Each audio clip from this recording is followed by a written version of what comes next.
Urdu teacher کے معزز سامعین کو میرا سلام پہنچے۔ آج کی ویڈیو میں ہم بات کریں گے کنایا کے حوالے سے۔ معزز سامعین، کوئی بھی لفظ دو طریقوں سے استعمال ہوتا ہے، ایک حقیقی معنوں میں اور دوسرا مجازی معنوں میں۔ جب کوئی لفظ مجازی معنوں میں استعمال ہو اور اس میں تشبیہ کا قرینہ موجود ہو تو وہ استعارہ بن جاتا ہے، اور لفظ مجازی معنوں میں استعمال ہو جس میں تشبیہ کے علاوہ کوئی اور قرینہ ہو تو پھر وہ مجاز مرسل بن جاتا ہے۔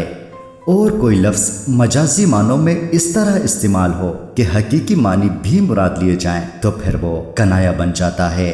آج ہم بات کریں گے کنایا کے حوالے سے۔ کنایا کے لغوی معنی ہے پوشیدہ یا خفیہ بات۔ علم بیان کی روح سے اس سے مراد یہ ہے کہ جب کوئی لفظ مجازی معنوں میں اس طرح استعمال کیا جائے کہ حقیقی معنی بھی مراد لیے جا سکیں۔ مثال کے طور پر سفید پوش مجازی معنوں میں نیک اور شریف لوگوں کے لیے استعمال ہوتا ہے، لیکن جب ہم اسے حقیقی معنوں میں استعمال کرتے ہیں تو سفید لباس پہننے والے کو کہتے ہیں۔ اس طرح یہ حقیقی معنوں میں اور مجازی معنوں میں دونوں درست آ جاتا ہے۔ اس طرح دوسری مثال دیکھیے، جب ہم کہتے ہیں سفید ریش تو مجازی معنوں میں بوڑھے کو سفید ریش کہا جاتا ہے، لیکن جب ہم حقیقی معنوں میں استعمال کرتے ہیں تو سفید دھاڑی والے کو بھی سفید ریش کہتے ہیں۔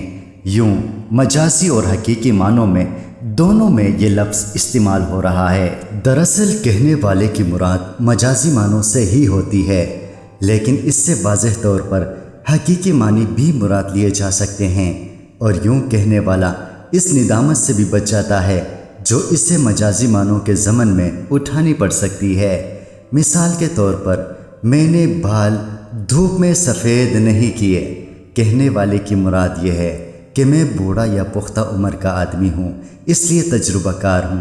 ظاہر ہے بوڑھوں کے بال سفید ہوتے ہی ہیں۔ کنایا کی شعری مثالیں ملاحظہ کیجیے۔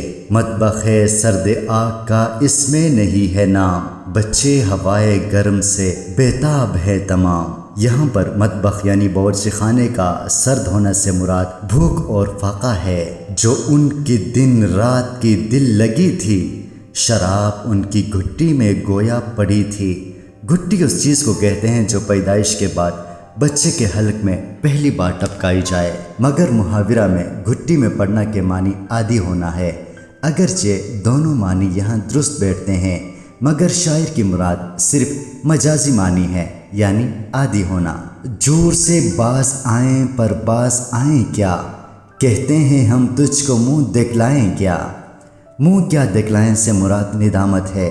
شاعر کی مراد یہ ہے کہ پہلے محبوب بغیر ظلم روپوش رہتے تھے، اور اب جب انہیں اس پر ندامت ہے تو ہم پر یہ ایک اور ظلم کہ اب وہ شرم سے اپنا منہ نہیں دکھاتے۔ یہاں منہ دکھانے سے مراد محبوب کا سامنے آنا بھی ہے اور احساس ندامت بھی۔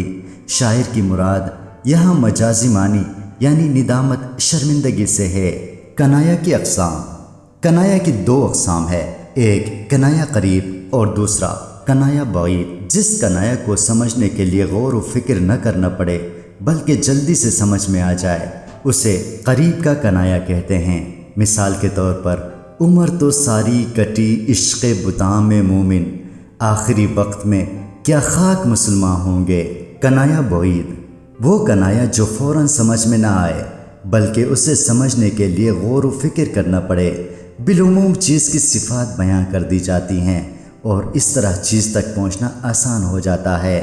صبح آیا جانب مشرق نظر، ایک نگار آتشیں رخ سر کھلا۔ اس شعر میں سورج سے تعلق رکھنے والی تمام صفات بیان کی گئی ہیں، یعنی مشرق سے طلوع ہونا، آگ سا چہرہ رکھنے والا، اور سر کھلا یعنی صاف ظاہر ہے۔